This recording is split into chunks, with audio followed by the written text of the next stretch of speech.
Salam sejahtera Malaysia, denyut nadi suara rakyat bergema di channel ini. Jangan lupa tekan butang subscribe, like dan share. Malaysia kita punya, cintai Malaysiaku, kita jaga kita.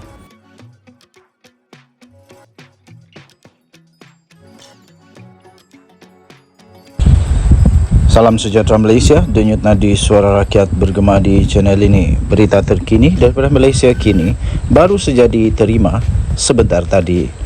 4 pertuduhan salah guna kuasa Muhyiddin lengkap, kata TPP 11 Julai 2023 daripada Malaysia kini. Berita penuh. 4 pertuduhan salah guna kuasa terhadap Muhyiddin Yassin adalah lengkap dengan butiran untuk memaklumkan bekas Perdana Menteri itu mengenai kesalahan yang didakwa itu, kata seorang pendakwa raya.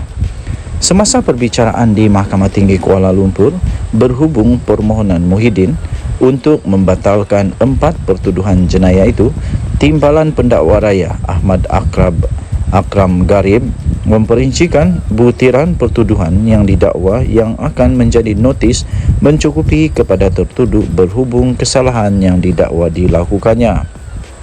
TPP itu menegaskan bahawa 4 pertuduhan berkenaan menyatakan unsur-unsur kesalahan di bawah Seksyen 23-1 Akta SPRM 2009, iaitu Muhyiddin atas kapasitinya sebagai pegawai awam ketika itu, iaitu Perdana Menteri, telah menggunakan jawatan berkenaan untuk mendapatkan suapan RM232 juta. Katanya di mahkamah adalah terlalu awal untuk mengatakan pertuduhan itu cacat. Pertuduhan itu adalah lengkap dengan notis yang mencukupi kepada Muhyiddin supaya dia boleh menyediakan pembelaan yang sewajarnya. Siapakah kamu ketika itu sebagai Perdana Menteri dan Presiden bersatu?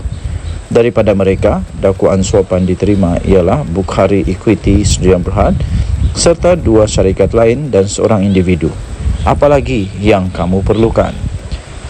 Tambahnya lagi, RM200 juta itu dan tarikh antara 1 Mac 2020 dan 20 Ogos 2021 adalah khusus. Kamu, Muhyiddin, sepatutnya tahu apa yang kamu lakukan ketika itu. Beban terletak pada kami pendakwaan untuk membuktikan kamu melakukan apa yang kamu lakukan berdasarkan perincian itu, kata Akram kepada Hakim Muhammad Jamil Husin. Muhyiddin memfailkan notis usul untuk membatalkan tuduhan itu pada 18 April lalu dengan menamakan pendakwa raya sebagai responden. Dia yang juga pengerusi Perikatan Nasional PN memohon supaya dilepas dan dibebaskan daripada keempat-empat pertuduhan yang dikenakan terhadapnya pada 10 Mac yang lalu dan memohon prosiding di Mahkamah Seksyen ditangguhkan. Melalui afidavit sokongan yang difailkan bersama notis usul itu, dia mendakwa 4 tuduhan adalah cacat dan tidak sah di sisi undang-undang kerana bercanggah dengan Seksyen 152 Kanun Acara Jenayah. Katanya, ia berikutan tiada mana-mana satu pun daripada tuduhan terbabit mendedahkan kesalahan mengikut Seksyen 23-1 Akta SPRM. Muhyiddin Yassin, 75 tahun, ketika menjadi Perdana Menteri ke-8, didakwa telah menggunakan kedudukannya untuk suapan berjumlah RM232.5 juta Malaysia daripada 3 syarikat, iaitu Bukhari Equity Sdn Bhd, Nepturis Sdn Bhd dan Mamfor Sdn Bhd serta Azman Yusof bagi parti berkenaan. Dia dituduh melakukan perbuatan itu di Pejabat Perdana Menteri Bangunan Perdana Putra Pusat Pentadbiran Kerajaan Persekutuan di Putrajaya di antara 1 Mac 2020 dan 20 Ogos 2021. Denyut nadi suara rakyat bergema di channel ini. Jangan lupa tekan butang subscribe, like dan share. Malaysia kita punya, cintai Malaysiaku, kita jaga kita. Mari kita sama-sama menjaga keharmonian negara Malaysia. Salam sejahtera Malaysia, denyut nadi suara rakyat bergema di channel ini.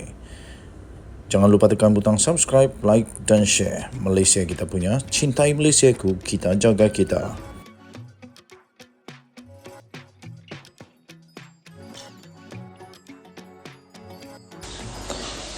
Salam sejahtera Malaysia, denyut nadi suara rakyat bergema di channel ini.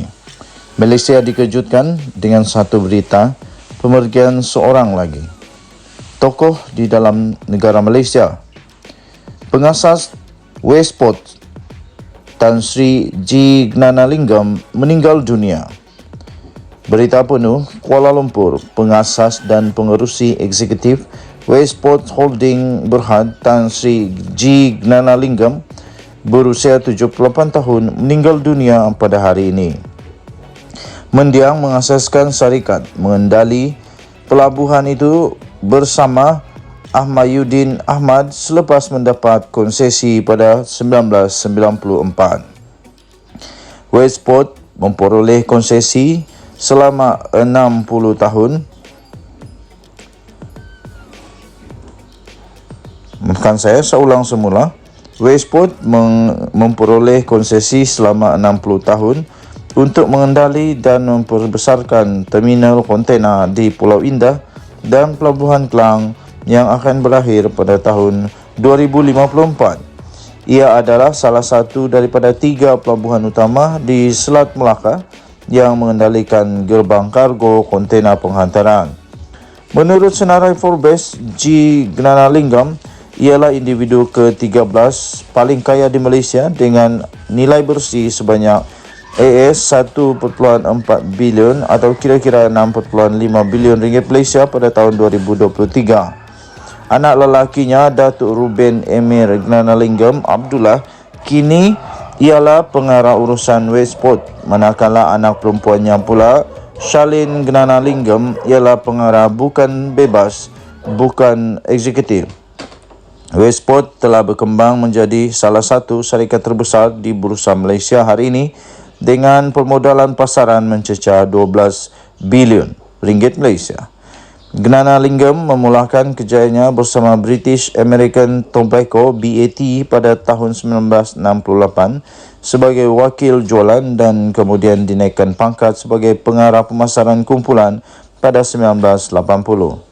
Turut dikenali sebagai peminat sukan dan pernah menjadi atlet, Gnanalingam juga dikenali sebagai seorang pakar pemasaran. Semasa di BAT, mendiang bertanggungjawab mengendalikan projek seperti membawakan siaran langsung Piala Dunia ke kaca televisyen negara ini buat kali pertama pada 1982. Gnanalingam juga adalah individu yang bertanggungjawab menjadi perunding komersial untuk Radio Televisyen Malaysia RTM apabila berjaya meningkatkan pendapatan stesen penyiar itu daripada 55 juta ringgit Malaysia pada 1988 kepada 350 juta ringgit Malaysia pada tahun 1996. Denyut nadi Suara Rakyat bergema di channel ini. Jangan lupa tekan butang subscribe, like dan share. Malaysia kita punya, cinta Malaysia aku. Kita jaga kita. Bye-bye.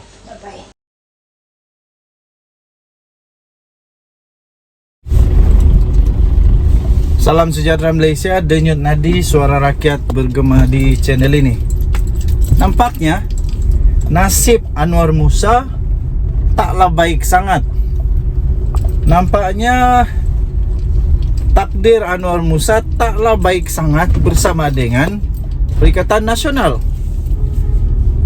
Nampaknya pembawaan Anwar Musa kepada Perikatan Nasional dimulakan dengan taklah baik sangat. Kerana baru saja dia join Perikatan Nasional, sudah dia menerima, sudah pun dia dilaporkan kepada polis. Adakah ini, ini persoalan persoalan. Adakah ini menunjukkan, menandakan bahawa karier politik Anwar Musa di Perikatan Nasional akan mengalami satu perjalanan liku-liku politik yang sukar, perjalanan liku-liku politik yang mencabar, perjalanan liku-liku politik yang tak sedap, perjalanan liku-liku politik yang tak nyaman, dan akan sentiasa dikecam kerana dianggap sebagai seorang yang melawan bos di UMNO. Kita harus ingat bahawa Anwar Musa ini adalah buangan daripada UMNO.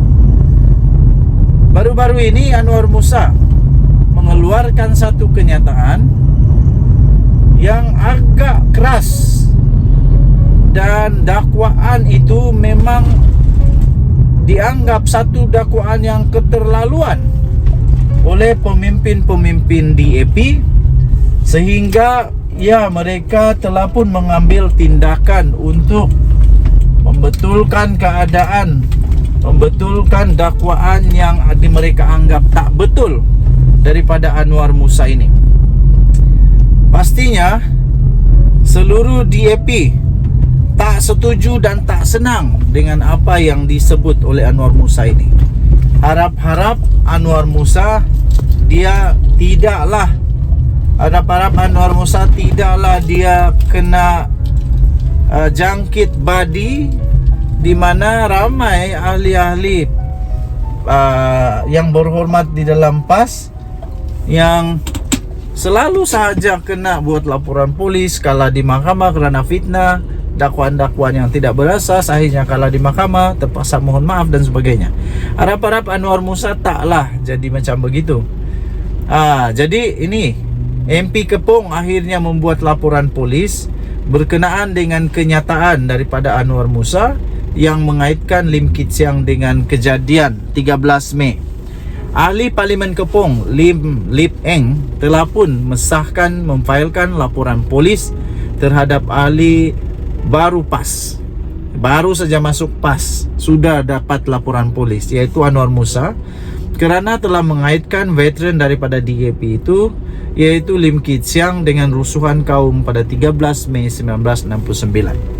Ahli Parlimen DAP itu menggesa supaya polis menyiasat bekas pemimpin UMNO berkenaan di bawah Seksyen 499, 504 dan 505-B Kanun Keseksaan, Akta Hasutan dan undang-undang lain yang berkaitan. Seksyen 499 merangkumi fitnah jenayah, manakala Seksyen 504 dan 505B berkaitan dengan penghinaan, provokasi dan kenyataan yang boleh menyebabkan ketakutan orang ramai dan memecahkan keamanan awam. Bercakap pada sidang media selepas memfailkan laporan itu, Lip Eng menggesa polis menghentikan pembohongan dan tuduhan tidak berasas terhadap DAP. Katanya selama bertahun-tahun ramai yang melabelkan DAP sebagai anti Melayu, anti Islam dan anti Raja, dan mengaitkannya sebagai salah satu punca yang membawa kepada 13 Mei. Katanya ini semua pembohongan. Saya mahu polis menghentikan dan membawa semua orang yang membuat pembohongan dan tuduhan tidak berasas ini ke mahkamah atas pelbagai kesalahan mereka, katanya. Lip Eng berkata yang di Pertuan Agong sendiri telah pun menerima DAP sebagai sebahagian daripada kerajaan persekutuan serta melantik DAP sebagai sebahagian daripada Kabinet Persekutuan. Tambahnya, Agong juga telah mengurniakan Kit Siang dengan gelaran tasir baru-baru ini. Ini adalah jelas bahawa Agong dan Majlis Raja-Raja Melayu telah pun menerima DAP dan Lim Kit Siang. Kami adalah sebahagian daripada kerajaan dan kami bukan anti kepada kaum atau agama tertentu, katanya. Lip Eng juga menggesa calon DAP yang bertanding dalam pilihan raya negeri PRN akan datang supaya membuat laporan polis terhadap sesiapa saja yang menuduh DAP atau menggunakan isu 3R, iaitu kaum, agama dan raja dalam ucapan atau sepanduk mereka. Katanya jangan tunggu lagi dan jangan berlengah lagi. Sekarang adalah masa untuk mengekang dan menghentikan pembohongan dan semua fitnah-fitnah ini, katanya. Sebelum ini, Lim Kit Siang berkata dia telah mengarahkan peguamnya supaya untuk mengambil tindakan undang-undang terhadap Anwar Musa yang telah membuat kenyataan itu semasa ceramah di Kelantan pada minggu lepas. Saya pun hairan, berani juga Anwar Musa kata bangkitkan perkara ini. Kita jangan bangkit perkara ini kerana perkara ini amat serius. Ini boleh menyebabkan satu huru-hara pada negara. Kita harap, kita berdoa semoga apa yang berlaku pada 13 Mei itu jangan berulang lagi. Kita pertahankan keamanan negara Malaysia ini. Jangan hanya kerana nak berpolitik, nak menang, semua itu dapat tergadai. Anwar pada ceramah itu, ucapan beliau itu mengaitkan penampilan sulung pemimpin DAP itu pada 1969 sebagai salah satu sebab di sebalik pertumpahan darah pada 13 Mei. Saya nak tanya saja, pada tahun 1969 itu Anwar Musa berapa umurnya? Besar sudahkah dia? Kenapa dia tahu? Macam mana dia tahu? Anwar adalah bekas ahli Parlimen Ketereh, turut menggesa Kit Siang menyegerakan tindakan undang-undang itu. Ahli Parlimen Seputih Teresa Kok juga menyatakan sokongan terhadap saman Kit Siang kepada Anwar. Dia kesal kerana Anwar Musa akan terus mempermainkan isu 3R walaupun polis memberi amaran supaya tidak menggunakan isu sensitif itu dalam PRN.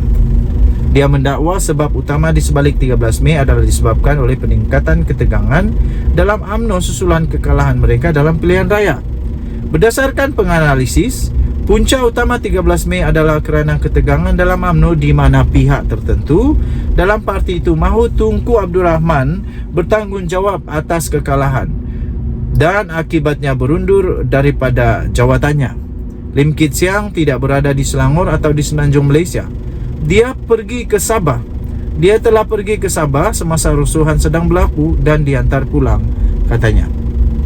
Denyut nadi suara rakyat bergema di channel ini. Jangan lupa untuk tekan butang subscribe, like dan share. Malaysia kita punya, cintai Malaysia aku, kita jaga kita. Kita jaga keamanan negara Malaysia, jangan main-main. Kita jumpa lagi. Bye-bye.